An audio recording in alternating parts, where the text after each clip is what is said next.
we just covered Mark Carney being outraged that the Air Canada CEO did not release a French version of his speech following the tragedy in LaGuardia. Melanie Joly now is outraged too. Let's take a look. She might actually even be more upset.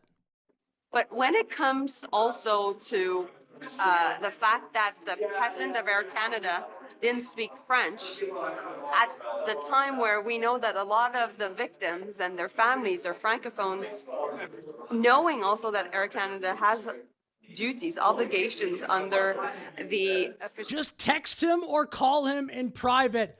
Hey, release a French message, please. Could you please do that, mister? Languages Act. I just thought it showed a lack of empathy and a lack of sensitivity. And in that sense, I think it's a question of moral leadership. Dude, we are such a joke. This is so pathetic. I am not going to be like gaslit into being even 1% upset about this. What a joke. And I think that in those circumstances, the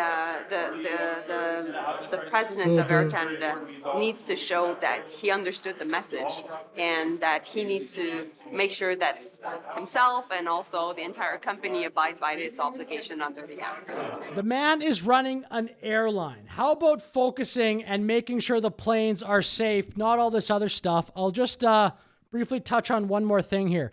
An Air Canada plane crashes, resulting in the deaths of 2 pilots.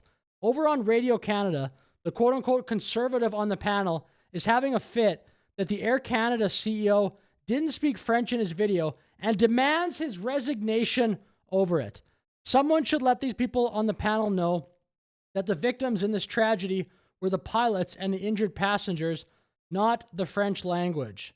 I'm not even going to play the clip. It's in French. But anyway, what are we doing, man? This is just another example of Canada having the most twisted priorities you could imagine. How about people get to work? All this stuff.